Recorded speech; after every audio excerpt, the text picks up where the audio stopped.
Okay, everybody. So I think, well, you had a question for the audience.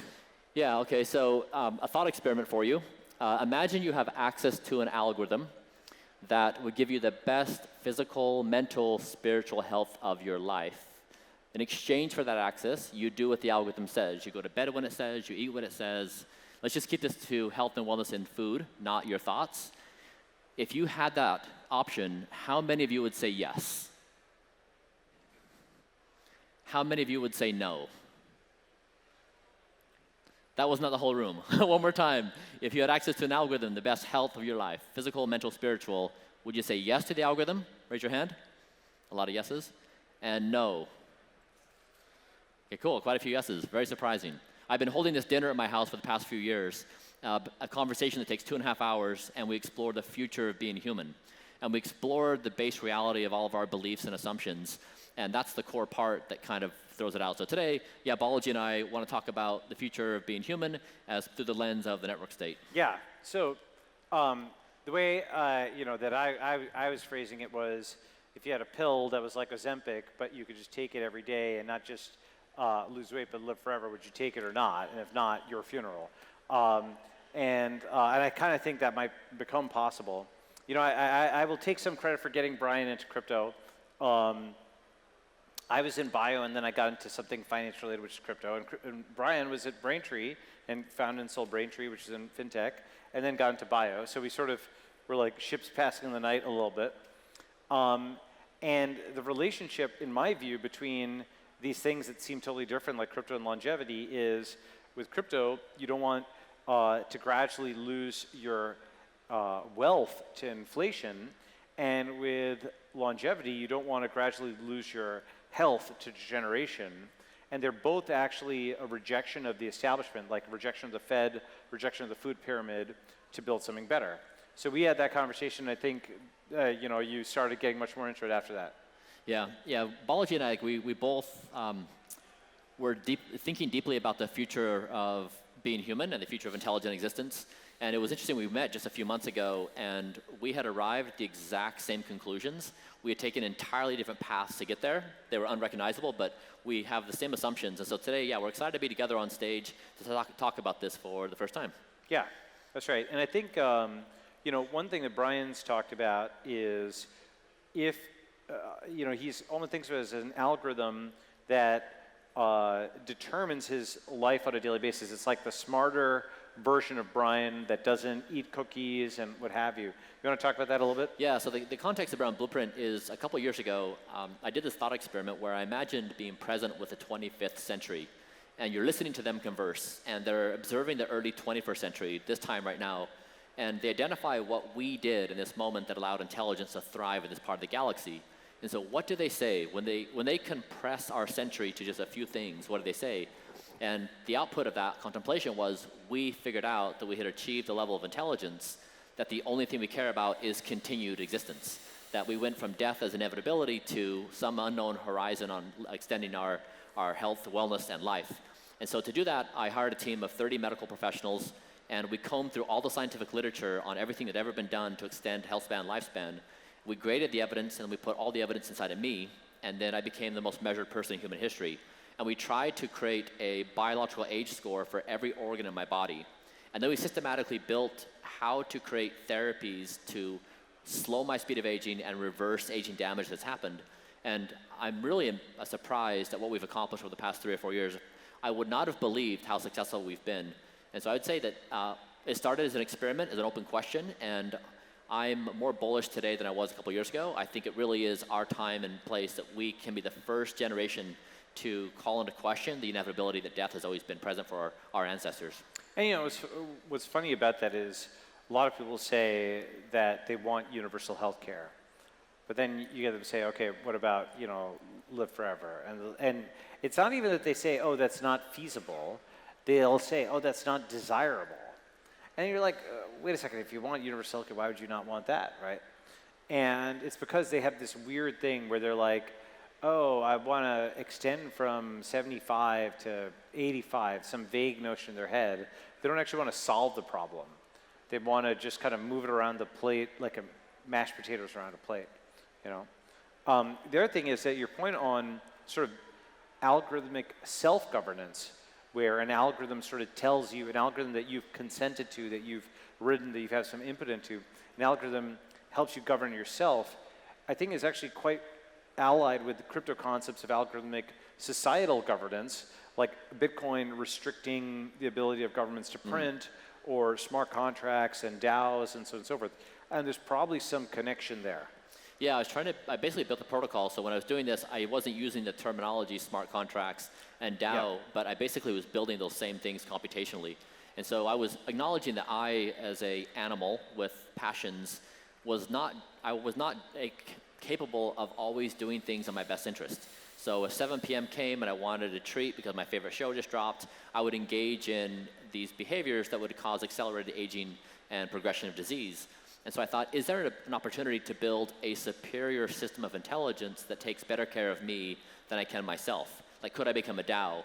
And so what I tried to do is create new members of intelligence, and they were my organs. So in measuring my heart and my lungs, my liver, my pancreas, and every other organ, I gave them power through measurement to say what they needed.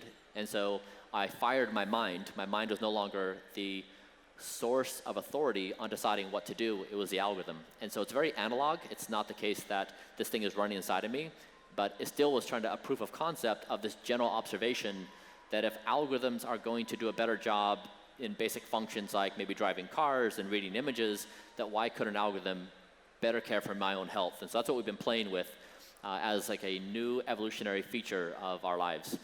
Yeah, and you could imagine something like proof of work at NFTs that actually start scaling that algorithm so that you or others that opt into it could start seeing, oh, I actually did this. I have a GitHub streak-like thing, and it proves that it was done.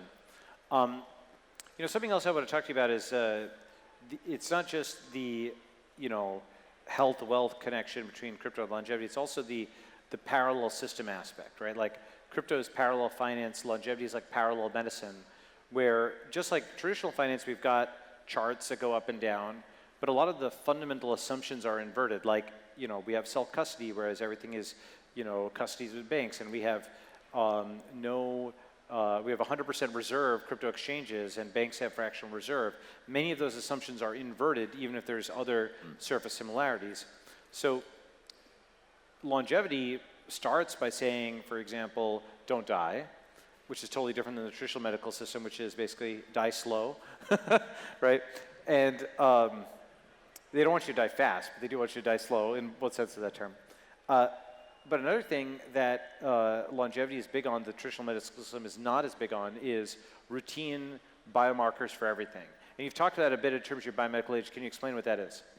Yeah, we endeavor to use measurement as the impetus for all things. So do baseline measurement after protocols, and we try to endeavor that any measurement protocol that proved efficacy in trying to determine a biomarker, we do it. So as I mentioned before, no human in history has ever been as measured as I have been, and we tried to use this data as the navigation tools on how to actually do something no one had ever done.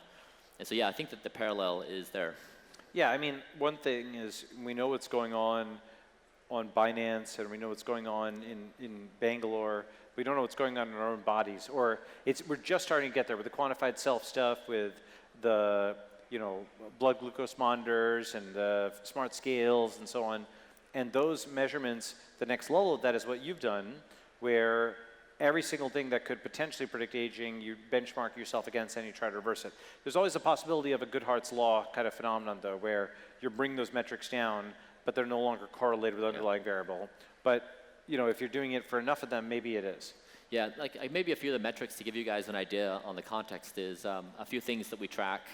So for example, my speed of aging as looking at DNA methylation patterns is currently 0.64. I started over 1.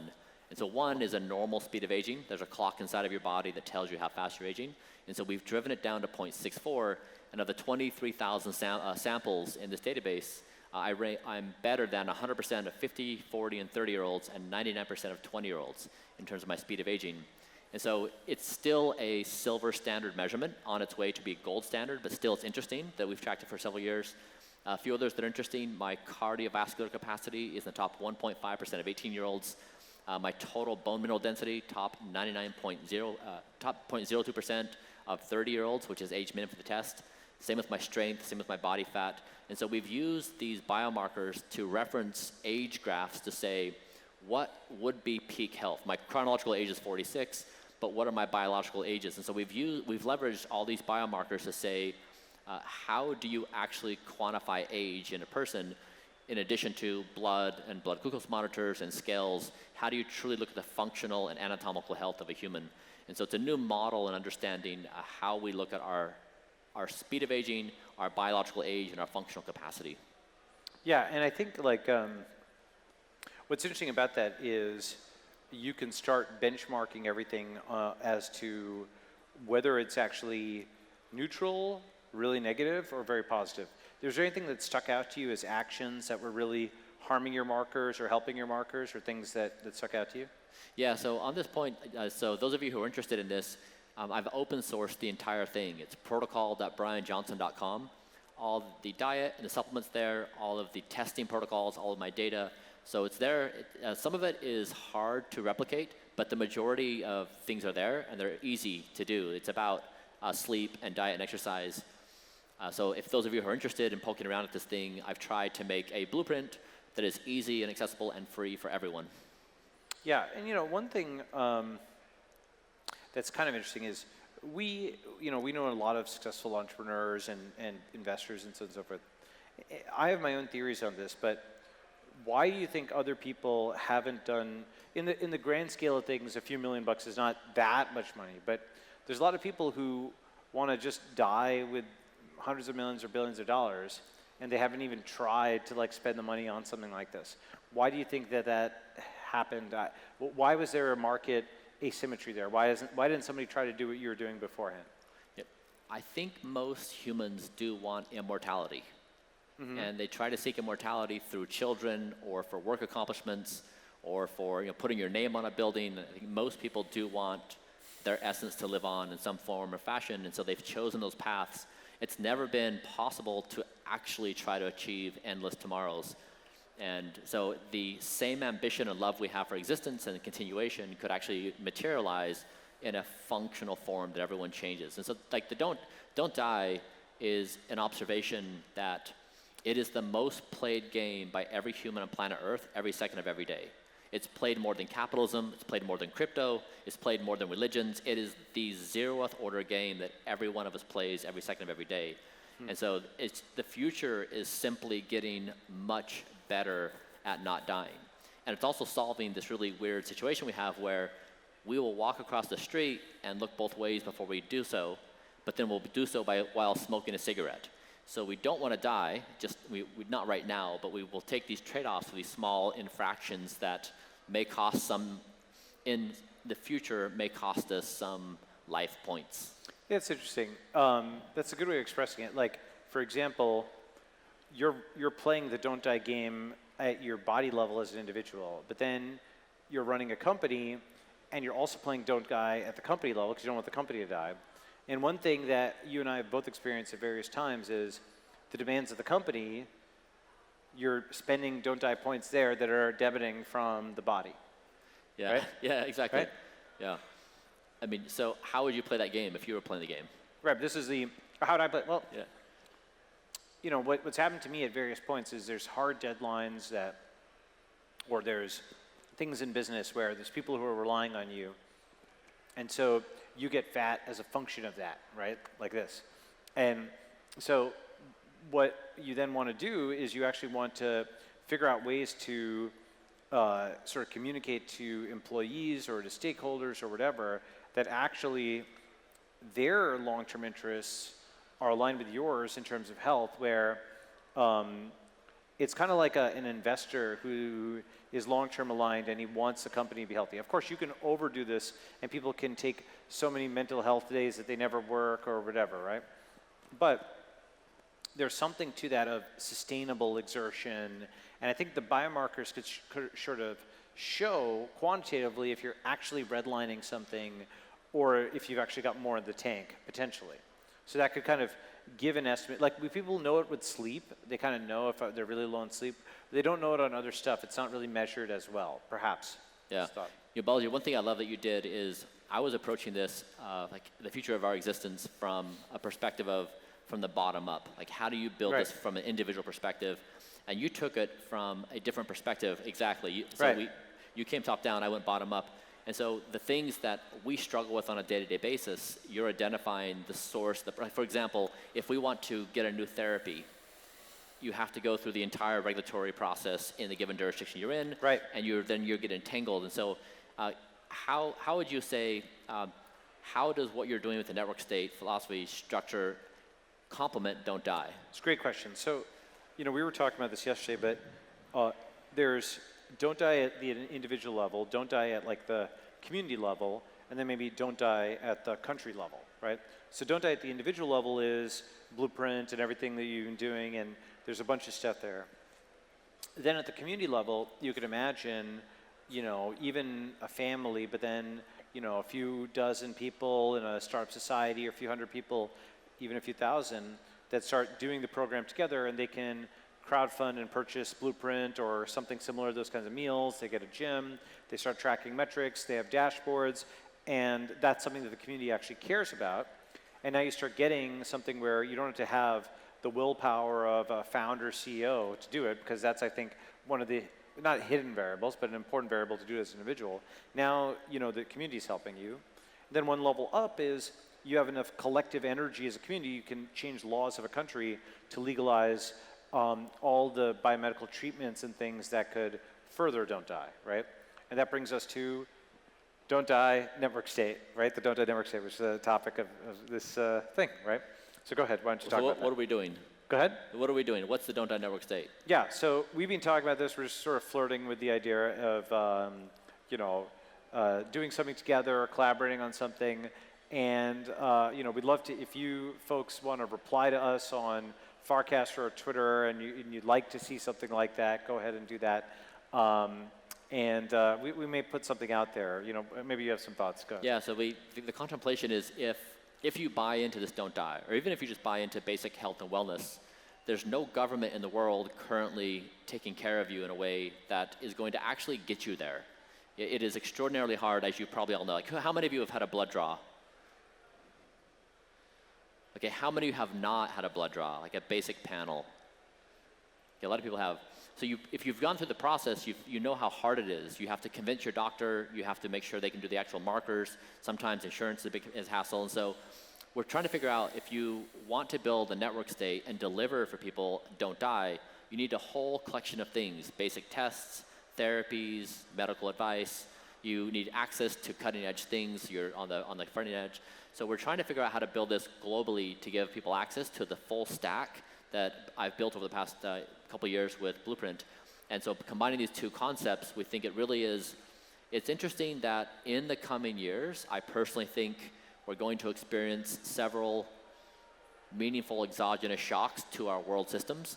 And when that happens, there's going to be an opening of us saying, what are we going to do as a species? What game are we going to play? How do we organize ourselves?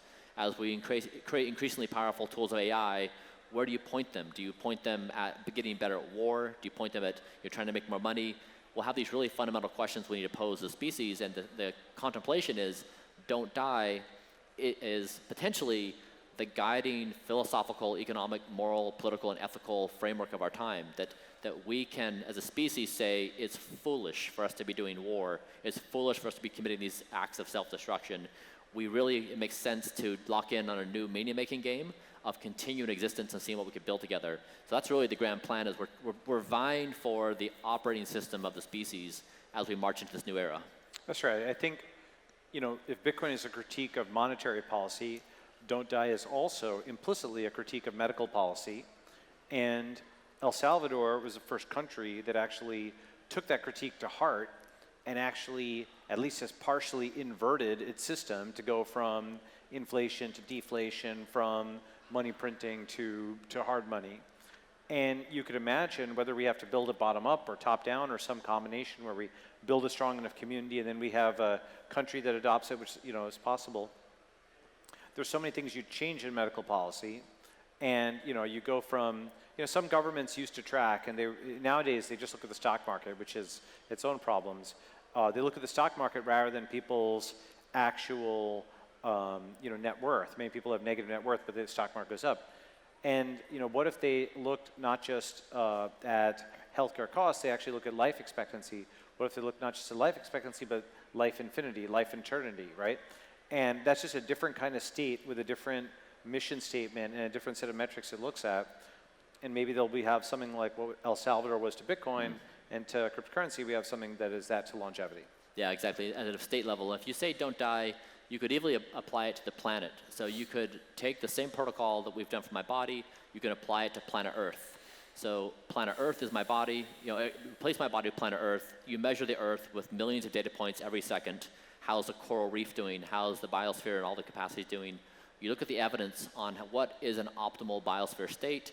You implement the protocol and you repeat again and again as you work your way through understanding what is a sustainable biosphere. And the same thing is true with AI. When you build AI, what's the objective function? Where do you point it? So really, it slices across every vertical, from states to technology building to our personal health and wellness to our communities. Should we? Yeah, and we actually have some proof beyond yourself. We have actually some proof of concept at the community and even country level. Like we just went to Prospera and Vitalia in Honduras. And you want to talk about that, or should I talk about the? Go ahead. Go ahead. So there's a startup society called Prospera. Think of it as an L1, and Vitalia like an L2 running on the L1, like a longevity-focused neighborhood.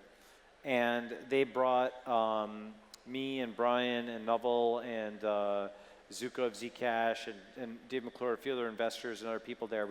I put a video of it on Twitter a few months ago, and Prospera, because it has a special economic zone for biotech, call it a special innovation zone. They have a company there, MiniCircle. And MiniCircle has an injection, which basically it's experimental, all that kind of stuff. But a couple of friends of ours took that injection, and what it does is it's basically a plasmid, reversible plasmid, that puts out a different kind of protein that makes you super jacked, okay? Different than steroids and so on. And so Farb, who took it, basically is in like really great shape after a couple months, and Jeff Bezos, the Amazon founder, is following him for updates because he's very interested in this, right? So that's a great story of, now, to be clear, could there be side effects? There could be side effects, but no plane crashes, no planes, no train crashes, no trains. If there weren't people who were test pilots, we would never be able to fly. If bungee jumping is legal, if skydiving is legal, if it's possible to do euthanasia, you can kill yourself, so why can't you improve yourself, right? So going into it with this conscious idea that we're going to take risks to maybe have some side effects, but maximize effects is important. And those people, maybe, there might be side effects, or can't say there won't be any risk, right? Boosting our risk tolerance means increasing our reward expectance, Yeah. So that's how we could think about it from the jurisdiction level. You need risk-tolerant jurisdictions. I think that's the next step for us after getting more individuals into this. Should we have 7 minutes left. Should we do rapid-fire questions and see where people are at? Yeah, sure. I'd love to, where are you guys at? What do you think about all this stuff? There's microphones for Q&A. Is there somebody who's got mics? Or if not, just shout it out.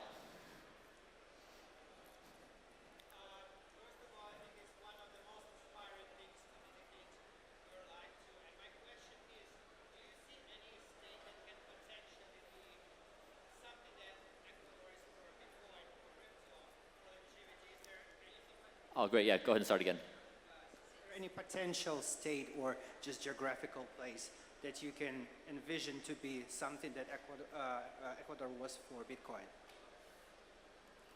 Could you hear what he said? I know. I'm so sorry. Okay. I'll go closer. So when talking about a state that can be for longevity, something that Ecuador was for Bitcoin, do you see any potential place or state that can be maybe one of that pop-up cities or something like that? Yeah, sure. Thank you. Well, yeah, I mean, Prospera Vitalia is already doing something there. Basically, he's saying, as I said, El Salvador is to Bitcoin as blank would be to longevity. What is blank? Are there candidates? So Prospera is like, it's not a full country, obviously, but it's a neighborhood and it's a special economic zone. I actually think a lot of the crypto jurisdictions are also into this. So I don't think it's a wholly new set of things. I would say, I would bet it overlaps 70%, because they have, if they're open-minded enough to get into crypto, they're probably open-minded enough to get into new bio. But like Bhutan is another interesting one. They're like one of the happiest countries in the world. The head of Bhutan has been Bitcoin mining for a long time. That came out. He published that recently. There's a lot of places, pockets around the world of this kind of innovation opening up. I have a question. Hello. Hello. Okay. Thank you, Brian, what you are doing for the world. I am in the Blueprint like 9 months, so it's amazing, and I recommend every of you guys to go the same journey, because I also have a lot of issues from my own health. I'm also doing the business, so we know how it is. Also combining with the crypto, so definitely what I learned from that is like the step-by-step process, like everything what we are doing also on the business. So don't go fully from the day one, because you just very fast maybe go out, but start from broccoli, nutty pudding, very amazing if you want to eat something delicious. And now even Bryan make a specific package that you can make it easier. I'm still waiting because probably some customs, so I'm going the old way. But my question, Bryan, to you is, what is the next stages and plans for what you are doing for now, for the blueprint and for the whole improvements, because you see that you Wait, so you're saying, what is the next phase? yes, next Okay. phase of Okay. of the Great. blueprint. Well, why don't we answer that? Go Yeah. ahead, sorry. Yeah, Yeah. it's a shift in identity for all of us. So when people say they want to improve their sleep, they're looking for specific tactics, like around sleep quality. And my advice is always to go at the identity level, that consider yourself a professional sleeper. And something even basic like today, we all showed up on time at exactly the time we were supposed to meet. No one was 5 minutes late. And if we were 5 minutes late, we'd apologize we were late. But when you go to bed at your time, and if you're 2 hours late, you don't apologize to yourself. And so the entirety of this thing is that as a species, we have a certain identity about who we are, what we do, why we do it. And the invitation here is to remap our identity to be a different species, to be what we want to become. And so we can talk about these things tactically and from a very prescriptive perspective, but it really comes back to our shared identity. So the next objective is for as many of us that we can get on to say, we do recognize this extraordinary moment we're in on the eve of giving birth to an intelligence far more capable than we are. What do we do as a species? And don't die is the base layer, but what we can build on top. So yeah, I think this is a call for all of us to come together and say we can build an extraordinary existence that even exceeds our imagination. So that's where I think the next move is that we all adopt that together, as many as we can. And also in terms of just on the sleep point specifically, the going up from the individual level is willpower to sleep at night. Community level might mean all lights turn off at 9 p.m. in the community. And Tsinghua University has something where the internet turns off, I think, at like 10 p.m. or 11 p.m. So no lights, no internet, maybe no phone. And then people just don't have glowing lights, so they get to sleep earlier. So there's like community kinds of things you could opt into that might improve sleep. Yep, Yeah. we are our community. Yeah, Yeah. Cool.